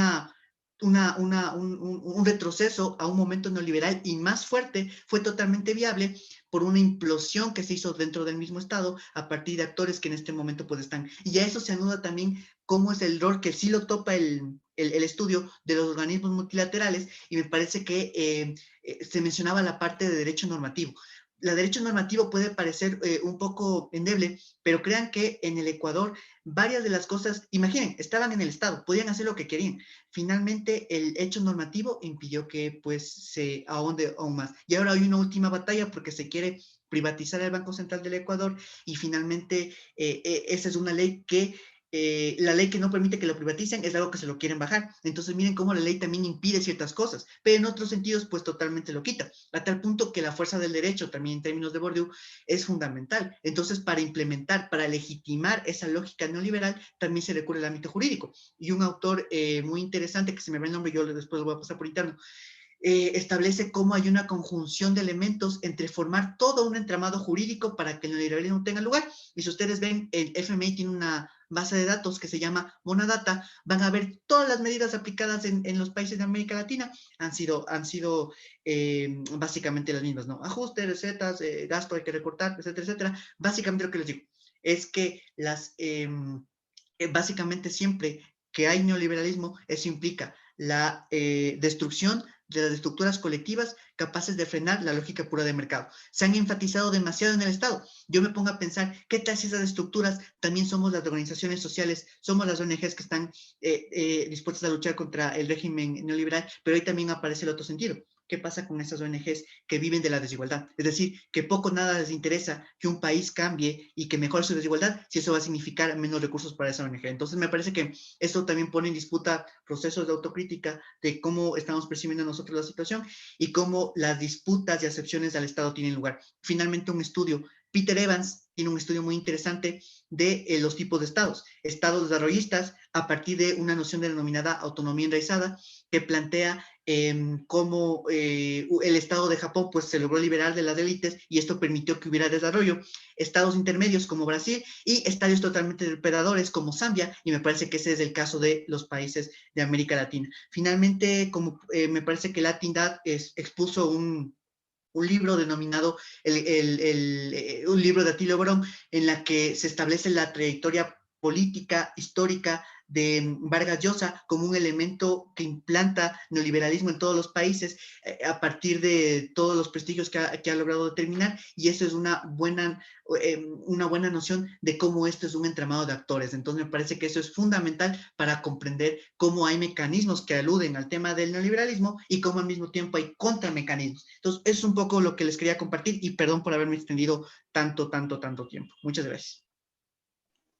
Muchísimas gracias. Creo que ha sido muy estimulante, Jonathan, tu participación y el esfuerzo que también has hecho para leer el texto de Nicolás, que es un texto extenso, muy bien documentado, y creo que has planteado puntos que se me ocurría escuchándote, de que a lo mejor lo que tenemos que hacer es un seminario permanente para poder trabajar estas múltiples dimensiones que tiene la implementación del modelo neoliberal, así como la destrucción de ese propio modelo, lo que has llamado un entramado de actores que plantean algunos cambios en la matriz productiva, pero eso no necesariamente por sí borra desigualdades, que tiene elementos institucionales importantes, que es el Estado el que está en disputa, y que también el marco normativo de nuestros países están vinculados a este entramado, y una contradicción entre el cambio y la mantención del modelo. No podría repetir la cantidad de autores que has mencionado, y por eso creo que nos haces un llamado para estudiar, porque hay que, con conocimiento de causa, plantear alternativas que nos planteaba al final de su intervención, rápidamente apremiado por el tiempo, Nicolás. Muchas gracias, Jonathan, y bienvenido a la mesa de articulación. Entonces yo quisiera abrir los comentarios. No nos inhibamos por la cantidad de autores y referencias históricas que han hecho los dos componentes. Iba a estar con nosotros alguien vinculado a la CEPAL. Alicia, no es Alicia Bárcena, pero no llegó de sus vacaciones en el momento que esperábamos. Entonces iniciamos comentarios, preguntas, discusión, lo que ya hay un pedido de palabra del lado de Rolando, de Argentina. Rolando, tienes la palabra, no se disputen. Ahí abajito dice reacciones, y en reacciones se puede levantar la mano. Una es para aplaudir y otra es para pedir la palabra. Rolando, tienes la palabra entonces. Bueno, gracias. Yo quiero hacer las dos cosas. Primero aplaudir y después reaccionar. Realmente, no, fantástico, me pareció fantástico el trabajo, también bien profundas las devoluciones, y verdaderamente volviendo al trabajo, se ve que es un estudio completo, profundo, que busca referencias teóricas, históricas, y mete algunos debates que son fundamentales, sobre todo aquellos que tienen que ver con ampliar la mirada de desarrollo que tanto costo nos toma, sobre todo de una perspectiva popular, en lo que tiene que ver con una mirada hegemónica económica, y sobre todo que ha permitido construir una desigualdad aberrante en nuestra región y en la mayor parte del mundo. Nada, felicitar. Lo que sí me sumo a esta idea de generar algunos seminarios y algunos talleres. A nosotros siempre nos preocupa de qué manera conectar todo, ¿no? Pero digo, voy a resumir todas las conversaciones regionales, internacionales, los foros, con las realidades de las comunidades, y sobre todo las y los referentes de las comunidades, que muchas veces no tienen acceso, pueden llegar a tener acceso, pero no tienen acceso de alguna forma simbólico a poder dialogar con estos documentos. Entonces me parece que sería importante tomar estos conceptos y hacer un trabajo de síntesis y de abordaje que permita un debate más amplio, ¿no? No solo en un sector pequeño que podía estar más entendido en este formato, sino realmente poder generar un documento o varios documentos, una campaña. Bueno, hay diferentes formatos, pero realmente poder generar un debate como este, digamos, este mismo debate, pero a través de documentos accesibles a todos y a las diversidades que somos todos. Eso por un lado. Por otro lado, valorar un poco esta discusión, que es la discusión sobre el Estado, qué es el Estado. También en algún momento hubo un planteo sobre la Agenda 2030, Objetivos de Desarrollo Sustentable, si son una agenda contra neoliberal o no lo son. Yo creo, desde un punto de vista, todos los ámbitos públicos son una disputa, justamente diferente a la empresa. En la empresa, si bien hay otro tipo de disputa, en todos lados hay disputa, pero el sector de las empresas tiene una disputa diferente y justamente no democrática. Hay muchos ámbitos de lo público, y también menciono que hay algunos países que no tanto, pero de todas maneras, ámbitos de lo público donde realmente se da una disputa, y hay espacios en ciertos gobiernos donde hay una perspectiva popular que logra trascender. Entonces, desde ese punto de vista, retomar que hoy por hoy es el Estado el que tiene que liderar procesos de distribución, primero, ampliación de derechos, segundo, distribución de la riqueza, que permitan de vuelta garantizar derechos y después, no por una cuestión temporal, pero sí después pensar en un modelo distinto, ¿no? Realmente hay urgencias, y más allá de las urgencias hay la necesidad y la tremenda necesidad de un modelo alternativo.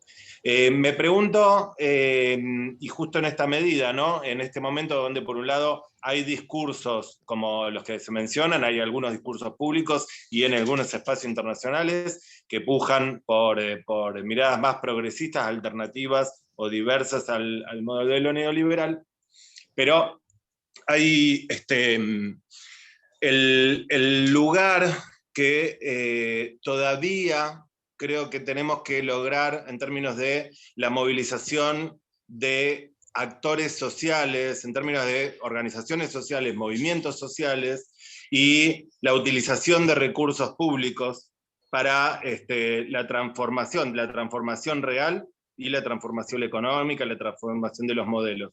Y cómo en una alianza más estrecha entre Estado y movimientos sociales y organizaciones sociales podemos realmente materializar experiencias y procesos de trabajo diversos. Hay enorme cantidad de experiencias en América Latina vinculado a esto, pero en general son minoritarias. Los modelos hegemónicos siguen siendo otros.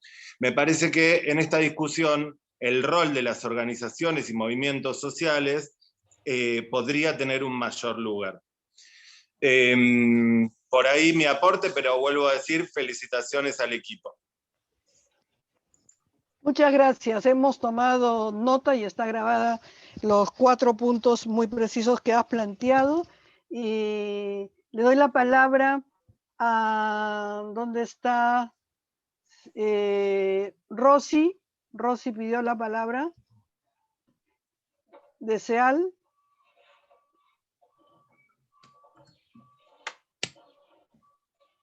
¿No está Rosy? Ahí está. Aquí estoy. Ya. Pediste la palabra, sí. Sí. No, bueno, primero que todo, pues agradecer a Nicolás y agradecer al compañero, que ahorita no recuerdo su nombre, el que respondió un poco a Jonathan, que reaccionó, muy nutridas las reflexiones. Y bueno, yo quisiera traer solo 2 breves comentarios. Por un lado, es cómo tenemos este panorama general respecto al desarrollo o las alternativas al desarrollo, de todo su devenir histórico y todos los aportes teóricos que existen.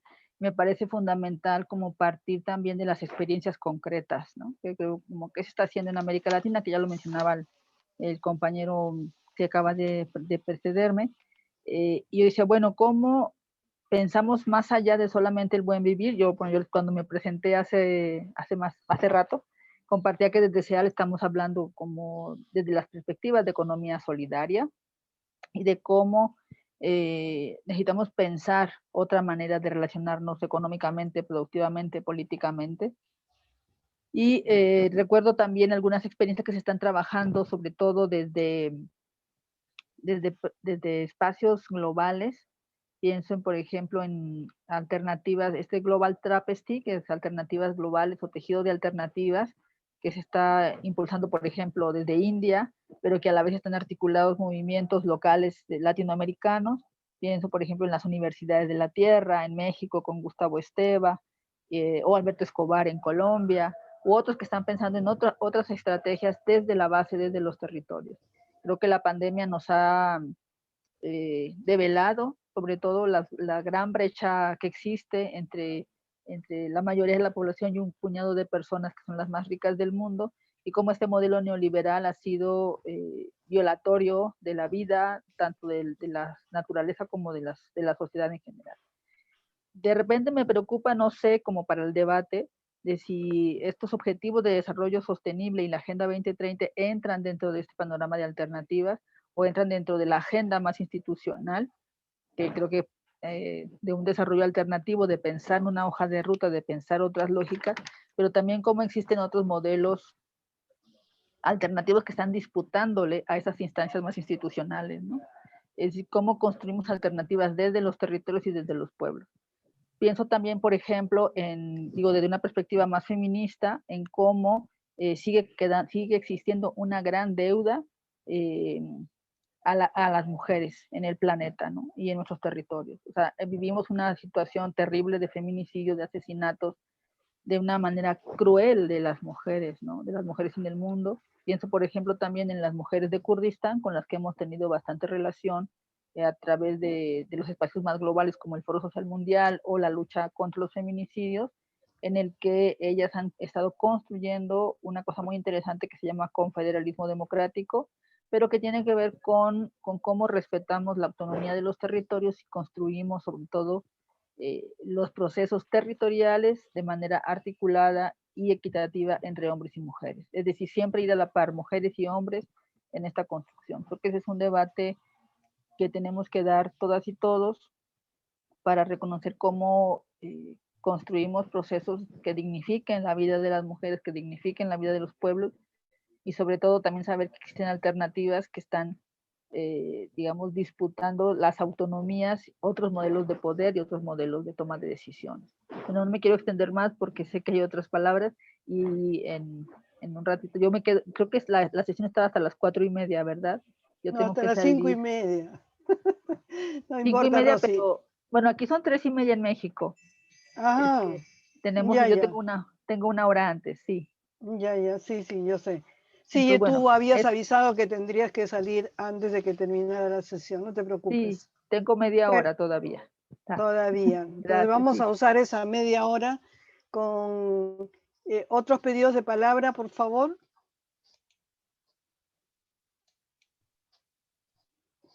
¿Nadie se anima? Yo, Laura. Hola, Laura. Hola, Ándale. bueno, yo más Ándale, bien Laura.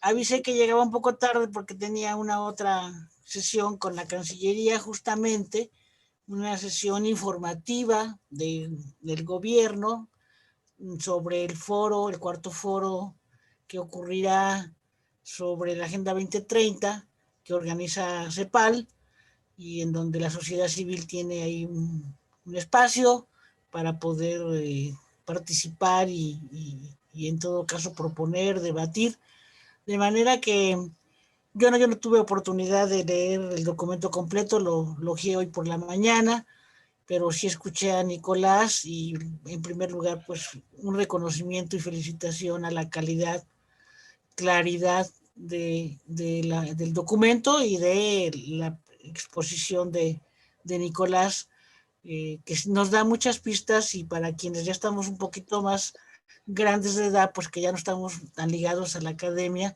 de conocer, digamos, cuáles son las nuevas, o no tan nuevas, pero las propuestas alternativas de desarrollo. A mí, como organización de sociedad civil interesada, digamos, en los temas multilaterales, las decisiones de política pública vinculadas al desarrollo, pues me resulta muy útil y muy interesante e importante en razón no solo del foro de CEPAL, pero está tan cerca en marzo el foro de CEPAL y además he sido invitada a estar en una mesa para dialogar, digamos, sobre la crisis y lo que se espera, digamos, en los años siguientes respecto a la Agenda 2030 en el marco de la situación que vivimos, pues creo que va a ser muy importante para nosotras como organizaciones de la sociedad civil mexicana poder retomar, digamos, el debate del desarrollo desde ese horizonte, desde esa perspectiva que nos plantea el documento, porque en sentido estricto, muchas organizaciones y gobiernos hablan de modelos que han abandonado el neoliberalismo, como el caso del gobierno mexicano, y si revisamos, digamos, la política pública y los planes de desarrollo y la definición de presupuestos y la política fiscal, pues encontramos, y si hacemos referencia a este documento, que no hay, en este caso, un modelo alternativo, que no es cierto que el gobierno está abandonando el neoliberalismo, y como decía el compañero Jonathan, comentarista, gobiernos progresistas que hemos visto transitar en muchos países de América Latina, que bueno, fueron progresistas, pero que no abandonaron en la esencia el modelo neoliberal. Y esto creo que está ocurriendo en nuestro país, es mi opinión. Así que qué bueno que tengamos esta información, esta referencia, esta reflexión tan profunda para poder argumentar con los gobiernos que lo que CEPAL ha insistido desde que se aprobó la Agenda 2030 en el 2015, de que lo que hay que hacer es cambiar el paradigma, lo ha repetido y lo sigue repitiendo en cada documento que nos aporta, y no veo yo claramente que los gobiernos estén, digamos, en lógica y en clave de abandonar políticas públicas que siguen siendo parte de este modelo neoliberal, y particularmente no en la participación ciudadana, no en reconocer esta participación multiactor que sí está muy definida en la Agenda 2030. Yo, a diferencia de Rosy, creo que la Agenda 2030 sí es un referente y creo que sí y puede ser, digamos, si no es un modelo, es más allá de un modelo, es una decisión a nivel de las Naciones Unidas de que los gobiernos modificaran su perspectiva del desarrollo en otra lógica, con todo lo que nos enunció Nicolás, ¿no? Entonces creo que podemos desde la Agenda 2030 defender política pública distinta en donde la sociedad civil sea un actor, una actora, como lo hemos dicho desde hace varios años, antes de la Agenda 2030, del desarrollo, pero en esa lógica, con esa perspectiva de derechos, de transversalidad, de multidimensionalidad. Eso creo que para mí ese es el valor.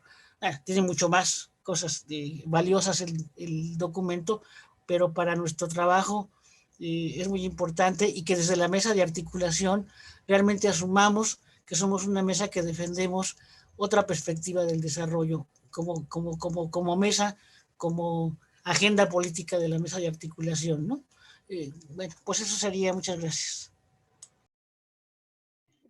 Gracias, Laura, por tu intervención. Yo quiero recoger estas últimas intervenciones desde la compañera argentina, que desde la perspectiva de la mesa tenemos que articular más y mejor alternativas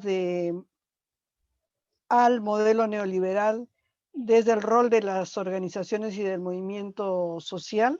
Como decía Rosy, también documentar y conocer las experiencias más concretas.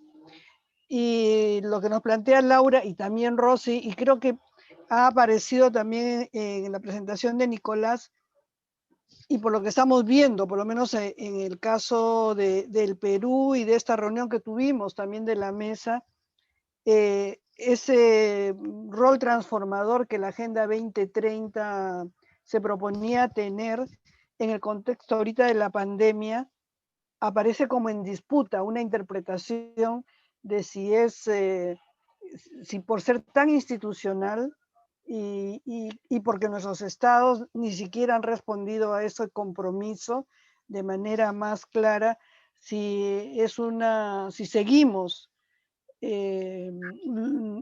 participando y buscando un compromiso por la implementación de las agendas, de los objetivos, de las metas y sus indicadores, o qué hacemos con la Agenda 2030. Eso me parece una buena pregunta, porque la mesa desde el inicio estuvo también comprometido con la implementación, y al mismo tiempo Laura recordará también una reunión en Chile donde discutimos si entrábamos o no entrábamos en ese terreno, ¿no? Entonces me parece muy interesante que haya salido ahora y que lo haya planteado Nicolás en la discusión. ¿Alguien más? Marta Cuentas, que es la presidenta de la ANC. Buenas tardes con todos y todas. Muchas gracias, Nicolás. La verdad que es un documento muy interesante, igual que tu exposición. Me parece que la reunión queda corta para efectivamente apropiarnos mejor del documento. La verdad que es muy rico, por decirlo de manera muy sencilla, pero que da lugar, creo, a seguir debatiéndolo, ¿no? O sea, creo que esta reunión queda corta. Sugiero que hayan más para seguir profundizando el tema, ¿no? Porque está en la agenda global, y el cambio del modelo, la urgencia de pensar en un nuevo modelo, como también en cada una de nuestras sociedades, ¿no es cierto? En el Perú estamos por cumplir el bicentenario y hay un conjunto de ciudadanos y ciudadanas que pensamos que debe significar una ruptura de lo atravesado, de lo desarrollado en la República, para efectivamente que dé lugar a un nuevo desarrollo, ¿no? A una nueva república, ¿no es cierto? A esa república que hemos soñado durante 200 años en el Perú, y así como en el Perú en general, en América Latina y en el continente. Yo solo quería anotar un tema para colocarlo, con motivo de la pandemia, pero ya hace años atrás, con la aceleración del cambio climático, se ha puesto en evidencia, y además hay información sostenida por un grupo de científicos, de que estamos entrando a una nueva etapa geológica, ¿no es cierto? Que sería una manifestación de la destrucción del planeta, ¿no es cierto? Como efecto efectivamente del modelo del modelo de la industrialización y del consumismo, que ha llevado, ¿no es cierto?, a que la humanidad en pleno esté en riesgo, y con ello el planeta, ¿no es cierto? Y sostienen que es necesario repensar, pues, el desarrollo, porque si no cambiamos lo que tenemos ahora, efectivamente estaríamos a pocos años, a pocos lustros ya de ingresar en una situación que ya no se podría efectivamente revertir. Y en ese marco se plantea un nuevo concepto, que es el de desarrollo regenerativo, que sostiene que el enfoque de desarrollo sostenible queda corto, porque no pone el dedo en la llaga, en el sentido, no pone el acento precisamente en el modelo de desarrollo, ¿no es cierto? En el modelo neoliberal, y por lo tanto plantea un cambio profundo que ponga en el centro de la atención el ecosistema, donde las personas, hombres y mujeres, somos parte de la naturaleza y no somos ajenos a toda la relación sistémica que se produce en los ecosistemas, ¿no? Entonces, creo que esa es una nueva entrada tanto que con la pandemia hay mayor producción al respecto, porque la pandemia sería una de las manifestaciones de la pandemia actual sería una manifestación más de la destrucción del planeta. Entonces, creo que es un tema a trabajar y también aprovecho para preguntarte tu opinión al respecto. Muy bien, Marta. Faltando 10 minutos para las 5, ¿alguien más quiere intervenir? Yo quisiera resaltar esta última intervención que hace un vínculo tan novedoso entre los temas ambientales y el desarrollo y de alguna manera los objetivos de la Agenda 2030, porque no se trata de desarrollo sostenible solamente, sino de desarrollo regenerativo. Y quisiera resaltar otra idea que surgió muy claramente con la intervención de Rosy, y es el rol de las mujeres y el desarrollo que ha habido. No lo hemos podido explicitar en los comentaristas, que es lo que el movimiento feminista ha desarrollado como la economía del cuidado, ¿no? La importancia de la economía del cuidado. Si no hay otras intervenciones, lo que podríamos proponer, si les parece, es lo siguiente.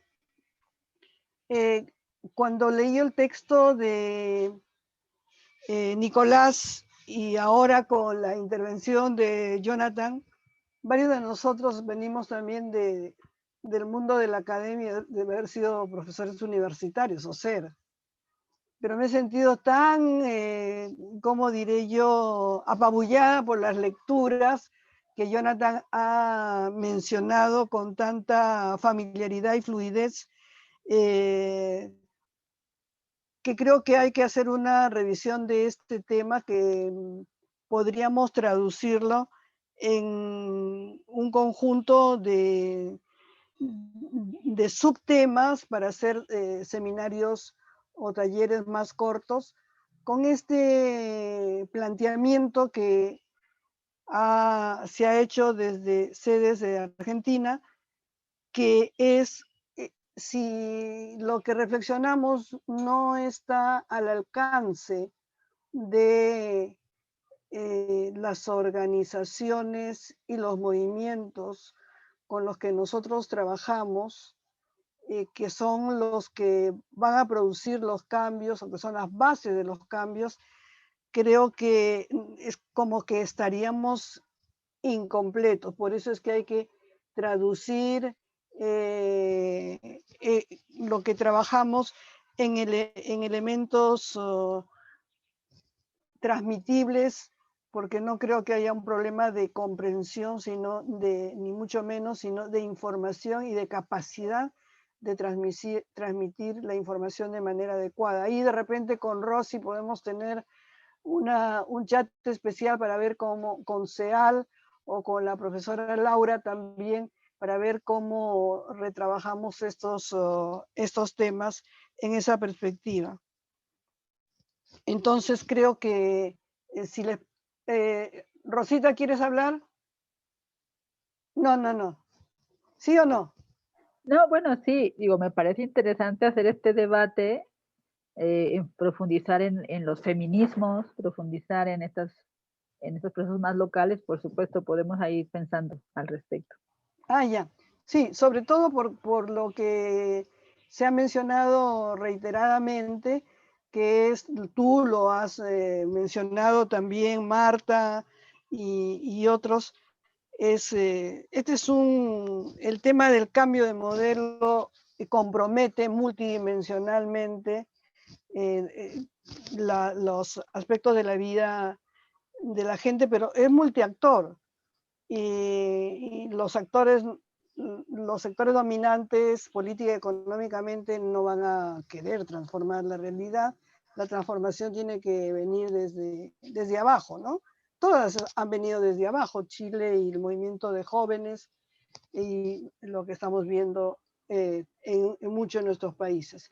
Entonces yo lo que porque ya los compañeros tienen que irse, le pediría a Nicolás si quiere hacer una intervención final para cerrar. Y rápidamente, bueno, primero agradecer por toda la buena onda, porque uno cuando escribe estos documentos, uno nunca sabe si realmente está en lo correcto o si abordó el tema de la manera correcta, por lo menos. Así que gracias por confirmarme que sí estuvo relativamente bueno el enfoque. Y bueno, no, primeramente, bueno, uno de los ejes estructurales, digamos, que se mencionan en el modelo es el tema de la territorialización de los procesos de desarrollo.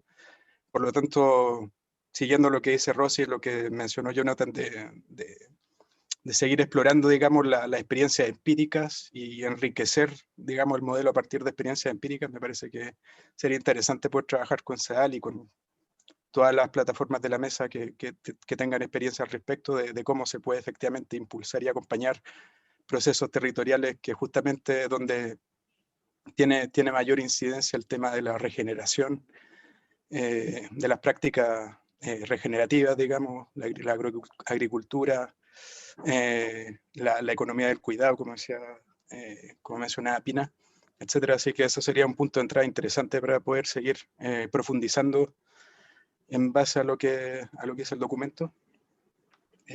Bueno, y el otro tema también es desde un punto de vista más político, social, digamos, cómo lograr efectivamente avanzar hacia cambios de paradigma y ojalá el abandono completo del modelo neoliberal en todas sus dimensiones, digamos. Eso es más complicado. Como actores colectivos tenemos como digo, un bagaje de experiencia de los cuales tomar y tomar elementos y poder construir, digamos, un discurso y una teoría incluso consolidada, digamos, que permita afianzar un discurso hacia el exterior, digamos. Pero también hay instrumentos más institucionales, como mencionaba Laura, que es justamente la Agenda 2030, porque el desarrollo sostenible, digamos, es un concepto, como mencionaba en mi presentación, que no es unívoco, que tiene una multiplicidad de interpretaciones, y como sociedad civil nosotros tenemos que realmente consolidar y armar un discurso que puntualice la visión que queremos recrear a través del desarrollo sostenible, que es la preponderancia de los aspectos de la dimensión medioambiental y social por sobre la económica, lo de la solidaridad intergeneracional y, como mencionaba Marta, el tema de los recursos naturales, cómo se enfrenta el manejo de los recursos naturales a través de los procesos de desarrollo. Y bueno, ahí el concepto de desarrollo sostenible tiene una multiplicidad de interpretaciones que van desde dejar las lógicas de mercado, tomar el manejo, digamos, de los sistemas productivos, y a través de eso, de un cambio cultural, poder ir instalando el tema de la protección del medio ambiente, y también interpretaciones maximalistas que interpretan que el capital físico no puede ser reemplazado por el capital técnico, y que por lo tanto para lograr el desarrollo sostenible es necesario la intervención pública para proteger y administrar los recursos naturales y poder construir modelos basados en la regeneración del capital físico, digamos. Entonces, hay multiplicidad de interpretaciones y de experiencias sobre las cuales podemos también ir construyendo un discurso para impulsar este cambio de paradigma como actor colectivo, digamos, dentro de los procesos democráticos. Y bueno, si bien es un proceso bastante que se ha visto como bastante débil, digamos, está el foro sobre desarrollo sostenible que se empezó a llevar a cabo en el 2017, que es, digamos, hasta de cierta medida una puerta de entrada que nos permitiría llevar este discurso y poder iniciar el cambio cultural, digamos, y el cambio valórico a nivel institucional. Y bueno, eso. No sé. Ina, Muchas gracias. Susi, quiero... Por supuesto. Susana tiene la palabra y también le pido que ella clausure el evento. Sí. Bueno, Claro. qué honor sería para mí. Primero decir Por gracias supuesto. a Jonathan y a Nicolás. Yo estaba pensando cómo le podríamos sacar más provecho a este estudio, a esta propuesta de interpretación, justamente para que no se quede en el ámbito nada más de la interpretación, que es un aporte al análisis, pero que nos ayudara a tal vez llegar a plantear algunos indicadores precisos que orienten nuestra labor de monitoreo justamente a las políticas, que evidencien esto que Laura decía. Al final la posición es pensar que estamos en camino de transformar a través de gobiernos que incluso plantean eso, pero a la hora de la verdad creo que esto se generaliza, volvemos a pautas y prácticas que siguen reproduciendo el neoliberalismo. Entonces, para bajar de lo discursivo a lo concreto, tal vez podríamos desafiarnos una vez que leamos a cabalidad todo el documento, y también vinculando a lo que es el monitoreo que ya hacemos de los ODS, tener esa posibilidad de intercambiar criterios y llegar a aterrizar y concretar con alguna herramienta que no sea de utilidad para todos. Porque ustedes saben que finalmente en todo lo dicho nadie podría estar en desacuerdo. Entonces hay una mirada común de cómo vamos a combatir o cuál es la posición de ser críticos a esto, pero no siempre de ser capaces de mostrar esas evidencias. Y también sería muy lindo ver a nivel de todos los países, justamente casi como un barómetro, ¿no? ¿Cuántos están en la misma lógica por las políticas que tenemos y donde hay ciertas oportunidades para tal vez mayor participación? Jonathan ha sido hasta muy duro en decirnos, están las ONGs que finalmente se funcionalizan por otros intereses, a quienes hasta les conviene que haya un nivel de pobreza o de desigualdad que genera también mayor posibilidad de sobrevivencia. Creo que ese no es nuestro campo es más bien cómo combatimos, no quiero decir que no hayan de esas que ha dicho Jonathan, sino nuestro interés desde la mesa es cómo podemos justamente ser actores, agentes de cambio, desde esas experiencias más concretas de monitoreo. Ahí tal vez podemos también apuntar a que la mesa se fortalezca. Quería plantear eso como una iniciativa que nos puede ayudar también a seguir profundizando este análisis, pero a fortalecer nuestra capacidad institucional de redes y de movilización y articulación de otros actores para que no sea un discurso nuestro, sean evidencias. Y eso es algo muy valioso, que hasta la CEPAL, estoy segura, le podría interesar, porque el debate sería mucho más contundente y objetivo. No es nuestra aspiración, es lo que vemos, lo que constatamos. Se ha planteado esto y se ha ido por esta vía, lo transnacional, la minería, las materias primas, todo casi es lo mismo en todas partes. Entonces, ¿cómo hacemos que eso se pueda verificar y monitorear mejor? Así que con esas últimas palabras, ya que Pina me ha dado esa labor, quisiera cerrar este evento, pero que no ha sido muy amplio en participación, pero sí muy rico en contenido. Así que creo que nos vamos todos los presentes con ese interés de seguir analizando, construyendo y ojalá para la próxima oportunidad sigamos en esta misma línea, muchos más. Así que abrazos a todos a nombre de la mesa, sobre todo en representación de Pina, ese comité de coordinación que sigue haciendo esfuerzos para que sigamos unidos y saben que todas las demás redes estamos apoyando a ustedes. Un abrazo. Sí, yo sé. Muchas gracias. La presencia de cada uno. Gracias. Ustedes ha sido fundamental siempre. Les escribiremos desde el comité de coordinación para contarles de las relaciones internacionales con otras instancias como Action, como Forus, como Concord, y también con la coordinadora de ONGs españolas, y de decirles cuál va a ser nuestra siguiente actividad común, quizá para mitad o un poquito más de marzo. donde veamos más claro qué es lo que está pasando después de un año de iniciada la pandemia en nuestra región. Entonces, Jonathan, muchas gracias por tu participación. Perdón. Y la profesora Laura va a pedir la palabra y ahí terminamos. Laurita. Lo siento, viene el Foro CEPAL 15 a 18 de marzo, hay un día de sociedad civil. Yo estoy ahí participando, como ustedes saben, por la mesa y por la OED.